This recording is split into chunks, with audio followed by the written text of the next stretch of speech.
In about 1988, I worked with a company in Russia called Machina.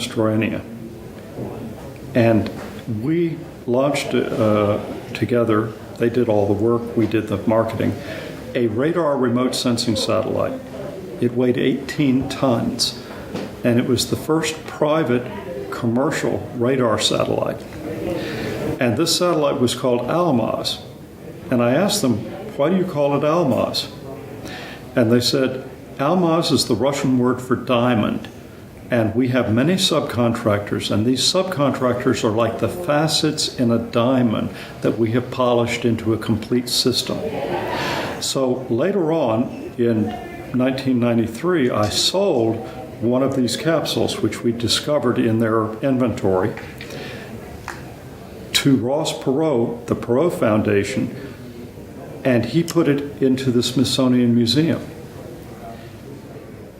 Sometime after that, I was talking in Russia to the chief engineer on the program. I asked him if the equipment could fly again. He said, yes, it could, that it was in perfect condition. They put it in storage, they could fly it again. And so that's where the idea came from.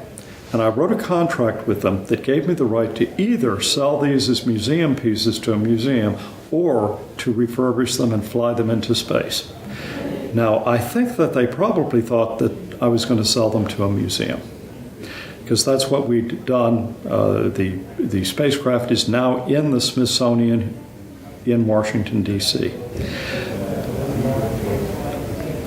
In 2005, we incorporated the company and issued a single copy of a business plan. And about 6 weeks later, we were financed. Our financing came out of Japan, and it was sufficient to let us operate through to today, 7 years later. And we always planned on a second financing from the customers that use the equipment to take and actually launch the equipment. Most of the cost of human spaceflight is the cost of the rocket, and you have to buy a rocket to put up the spacecraft. Why did you choose to be based out of the Isle of Man? Excalibur Almaz takes its Almaz name from the Russian, but it takes its Excalibur name from the sword of King Arthur, which is the sword of state of the Isle of Man. And one of our founders, Chris Stott, is a person of great vision from the Isle of Man. His wife is an astronaut, and he is the representative of the Isle of Man to the space community. This extraordinary individual became part of our company as it was starting, and he suggested we incorporate on the Isle of Man because their tax regime has zero taxation for space activities, and they have a government that is very friendly toward exploration. They're descended from Vikings. At what point did you get Leroy Chow to join up with the company? Leroy became our vice president of space operations in 2005, and he stayed with us till about 6 or 8 months ago. He's working now with the National Space Biomedical Research Institute. Leroy became the head of technology for our company. He is a space station commander, an astronaut, very good man. So he stayed with us for about 5 years, maybe 6 years. With the spacecraft itself,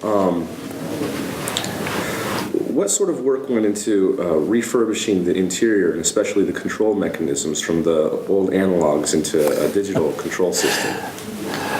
The Russian space program ran the Almaz capsules on equipment that was from the 1970s. And it was not solid state, it was relays, time delay relays, and analog sensors. About 1/3 of the spacecraft volume and about 1/3 of the spacecraft payload was taken up with these electronics. Now, it was very successful. It flew 9 times with no failures.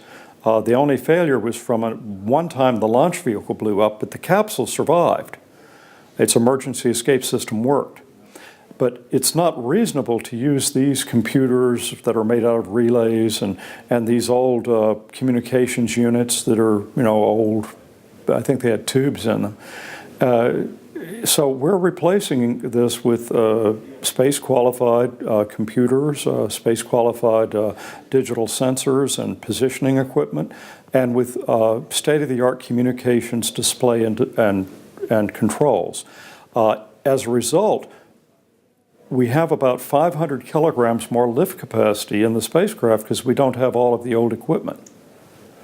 Well, will you be filling up that extra weight with extra payloads or hardware? Well, actually, we can take up several hundred kilograms of payload in the pressurized volume along with the crew because we have this 1/3 of the capsule that was occupied by old electronic equipment.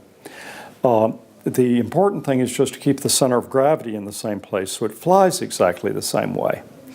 From a strictly computational point of view, you could run this whole spacecraft on an iPad. And in fact, one of the things we plan to do, we may not use iPads, but we're going to clip tablet computers onto the control board and just operate from them. They'll probably be connected wirelessly into the control board. Now, we have backup hardwired switches for all the critical functions, and these switches are the same type that are used on the space shuttle. In fact, they come from the same factory. You mentioned during your speech that you did a lot of work with United Space Alliance, and what sort of lessons were you able to learn from them about the process management, especially once you get closer to launch? Well, USA, United Space Alliance, through its wholly owned subsidiary Spaceflight Operations, which was created to deal with us and other private companies.